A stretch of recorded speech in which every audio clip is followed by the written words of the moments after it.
Blog Talk Radio. I show the common man who's always kind of wanted to get back into art how he or she can get back into art. Mm-hmm. With a camera and following some steps and my tutorials and this and that, they can do very, very interesting things and kind of, reawaken that child artist that's inside of them. Now, having said that, I think the more you know about science and the more you know about the world, and not just science but history and anthropology and everything, the better artist you can be.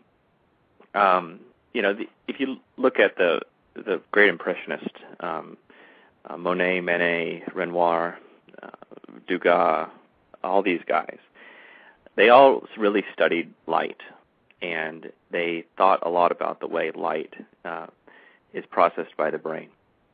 And it was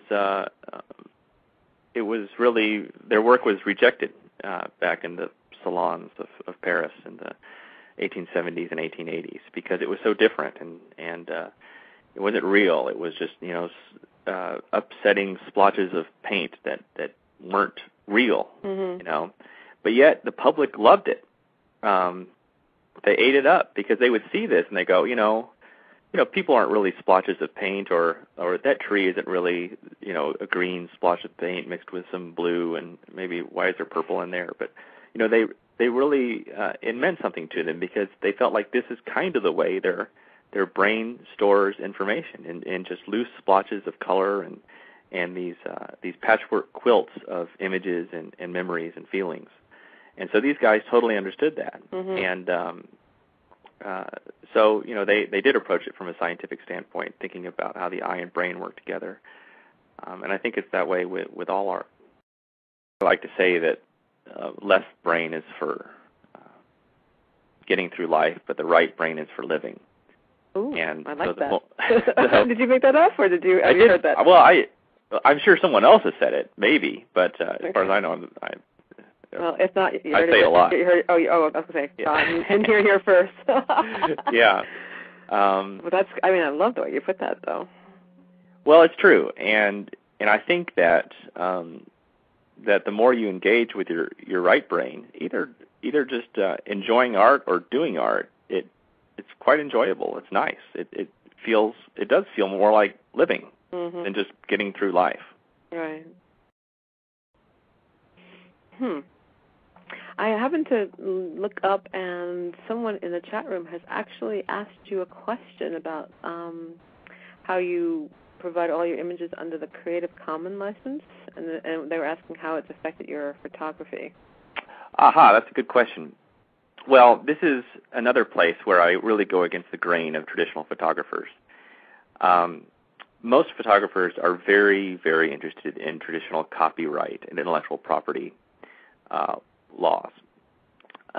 Well, I know a lot about intellectual property. I personally have about a dozen patents, and they're all scientific type things. So, I like and respect patents. I like and respect the intellectual property system. But I have a totally different view when it comes to art and photography, and especially the way the Internet is evolving.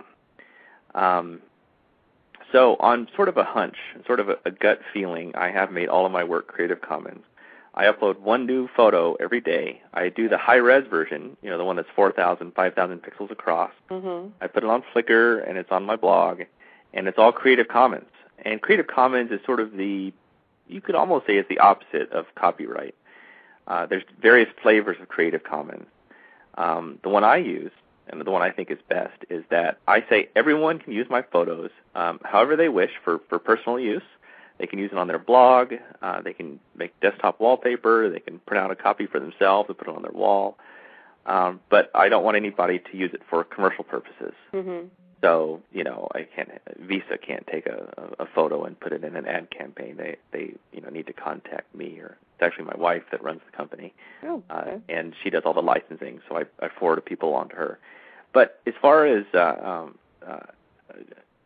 Creative Commons, I think it's great because people love to share digital art, digital music, everything. They just love to experience it. And this method has worked out great for me because all it's done is spread my stuff all over the internet, and so now people can immediately recognize a Trey Ratcliff photo, and there's better and better tools out there where there's this thing called TinEye, where I can point it to one of my photos, and then it will show me everywhere on the internet that's currently hosting this photo. Wow, that's cool.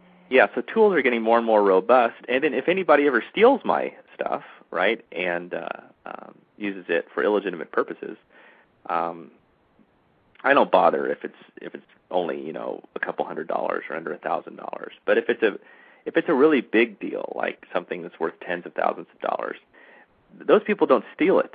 Legitimate companies don't steal photos. Mm-hmm. They contact you first and go about it the right way. So I have not had a single problem with Creative Commons so far. I think it's wonderful. Yeah, it's interesting because, I mean, I can tell just from being on the net and wanting to do things and use things, there's a sensitivity around it. So, like even recently, I had asked you about using it for something because I wanted to make sure that it was okay. Because and I loved the fact that it was, because I thought it really added to what I was. Well, see, that's the only problem with Creative Commons is nobody knows what the heck it means or what it is. Exactly. Right? It's like too good to be true. Right. So, see, like you shouldn't even have that. You had a poem and you used one of my photos and made a YouTube video, and that's exactly what Creative Commons is for. Now, you didn't even have to ask me, but we live in this legal kind of fear-based world right now where people, I can't use that. That's not mine. Mm-hmm. Well, that's not true. Mm-hmm. If it's Creative Commons, then people can use it, and they can use it as a starting point to make their own art, or they can repurpose it or use it however they want to. That's really how you get great creativity and collaboration, by just kind of freely using this and other ideas that are out there, combining it to make something new that stimulates people in some way.